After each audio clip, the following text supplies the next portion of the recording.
Lagi ngapain ya ini? Ada yang tahu? Yups, kita cek fakta garam beriodium. Biar makin paham gimana terbentuknya garam, belajar sama ahlinya langsung nih. Ada Pak Heri yang berprofesi sebagai petani garam.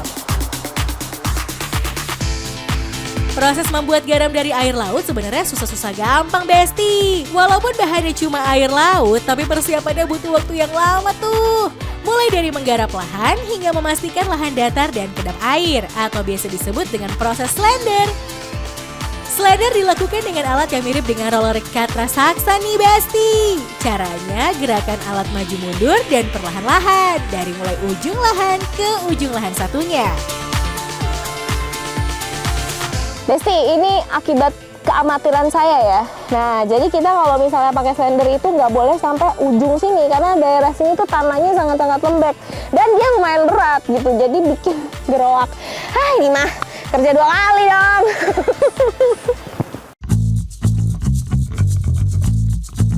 Jika proses slender nggak maksimal, air laut bakal cepat terserap ke dalam tanah dan kemungkinan gagal. Jangan sampai terjadi ya, Besti.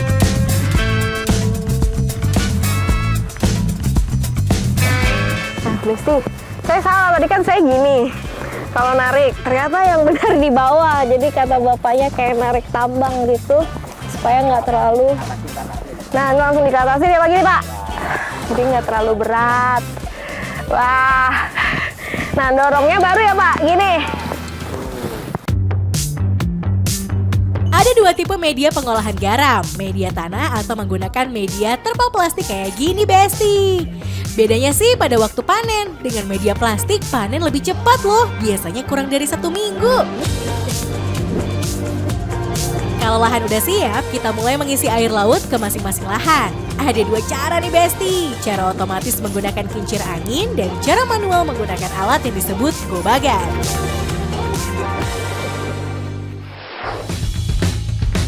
Musuh utama gagal panen adalah hujan serta air laut pasang. Kalau cuaca mendukung alias panas terik, dalam 2 atau 3 hari aja sih garam siap dipanen, Besti. Untuk menentukan waktu panen yang sesuai, petani garam akan menggunakan alat ini. Yups, namanya hydrometer salinity, alat yang melihat kadar air dalam garam. Jika angkanya sudah menunjukkan 23-25, tandanya sudah siap panen tuh. Kalau misalkan udah dipanen, mau panen lagi, masukinnya air ukuran 20. Nanti garam ini nggak hancur, langsung jadi, bisa panen lagi. Paling jaraknya 2 hari lah panen, setelah panen 2 hari panen lagi. Kalau misalkan habis panen, masukinnya air ukuran 20. Ya, langsung panen lagi. Iya, langsung jadi. Tapi kalau misalkan habis panen, masukinnya 5, ya setengah bulan nggak jadi. Pengecekan harus dilakukan setiap hari ya, Besti, apalagi jika dalam 2 hari udah nggak hujan. Besti, sebenarnya nih kalau mau membedakan secara kasat mata aja tidak pakai alat, itu sebenarnya bisa dilihat antara yang tua dan yang muda. Bedanya itu adalah kalau yang tua itu sudah terlihat kristal-kristal mau jadi garamnya gitu loh. Jadi kalau pantul matahari itu ada kelap-kelipnya, sedangkan yang muda itu masih banyak lumut.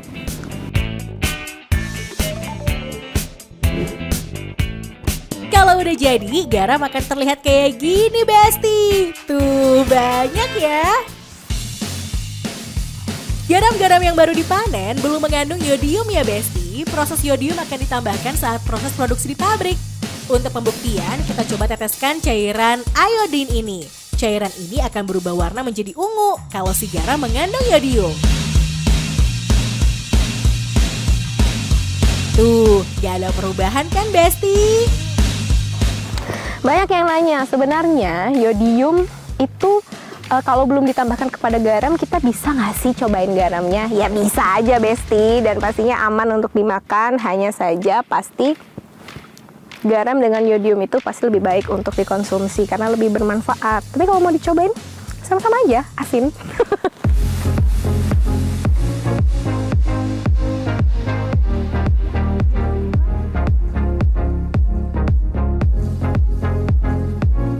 Hasil panen setelah ditimbang berkisar 40 kg dengan harga per kilonya Rp5.000, Besti. Oh iya Besti, wilayah Panganan Cirebon adalah pusat penghasil garam loh. Per tahunnya Cirebon mampu memproduksi garam hingga 435,4 ribu ton. OMG. Ternyata selain terkenal sebagai penghasil terasi, Cirebon jadi pusat penghasil garam juga ya. Widih.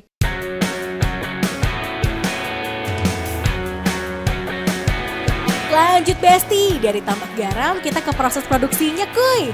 Di sini garam akan dikemas serta ditambahkan yodium sebelum dijual. Dari kristal kasar, garam digiling dulu tuh. Pada proses inilah penambahan yodium dilakukan. Saat ditambahkan pada garam, yodium dalam kondisi cair Besti. Tapi buat yang belum tahu, bentuk aslinya sebelum dicairkan adalah serbuk kayak gini Besti.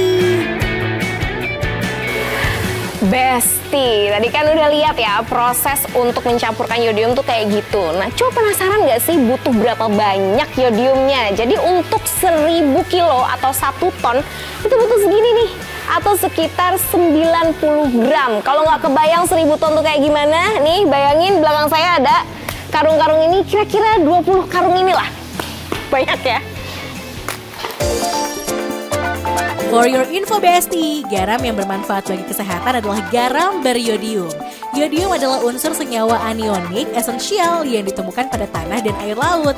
Yodium bekerja baik dengan garam karena sama-sama memiliki kandungan mineral air laut. Manfaat yodium sebagai tambahan nutrisi pada makanan sangat penting Besti. Mulai dari menjaga metabolisme tubuh hingga mempengaruhi kinerja kelenjar tiroid yang mengurangi risiko penyakit gondok. Proses mencetak Besti. Kebetulan yang sedang proses adalah pencetakan garam bata. Bahan baku garam bata dan garam halus berbeda ya Besti. Garam bata memakai garam yang lebih basah dengan ciri terasa lengket ketika dipegang. Sedangkan garam halus memakai garam dengan kadar air lebih sedikit, jadi terasa kering ketika dipegang. Karena teksturnya yang cukup basah, garam bata dicetak pada cetakan khusus kayak gini, lalu dipadatkan. Kadar air yang tinggi memudahkan proses pemadatan ini Besti. Kalau udah padat, siapkan loyang, ketuk-ketuk cetakan, lalu garam siap di oven. Pengovenan garam berfungsi untuk memadatkan garam dan mengurangi kadar airnya. Sekali memanggang dalam oven ini bisa lebih dari 20 loyang loh Besti. Wow.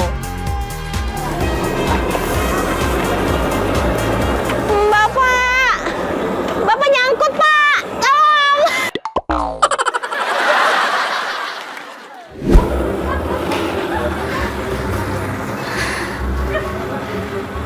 Besti, this is not a joke ya Besti ya. Ini tuh panas banget. Jadi tuh lihat apinya kayak begitu tuh. Dan saya didapat yang paling bawah. Jadi mau masukinnya susah, takut. Sebenarnya takut tumpah sih. Dah, ini diapain Pak, tutup.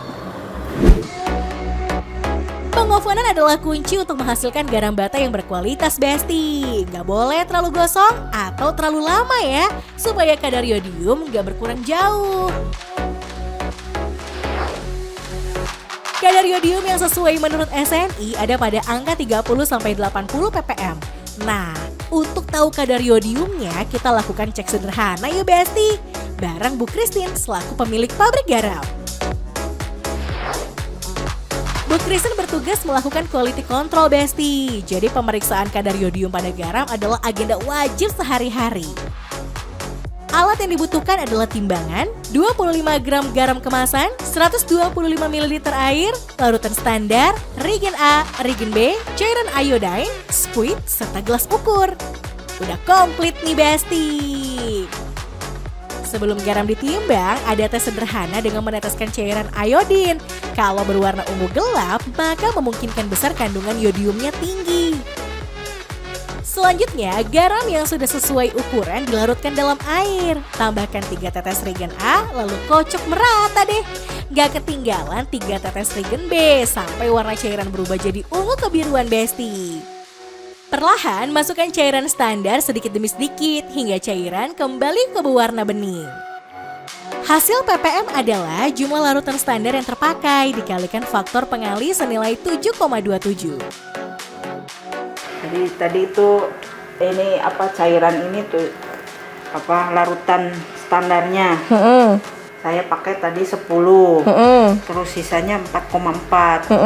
Jadi yang terpakai untuk kembali bening, airnya bening lagi itu 5,6. 5,6. Nah, setelah dites ternyata hasil ppm-nya 40,7. Nah, ini tuh kenapa harus dites, Bu? Setiap hari. Supaya kita tahu kadar yodiumnya. Karena kan standar SRI harus ada yodiumnya. Wah, ternyata harus teliti ya Besti untuk bisa menghasilkan garam berkualitas dan bisa dikonsumsi masyarakat Indonesia.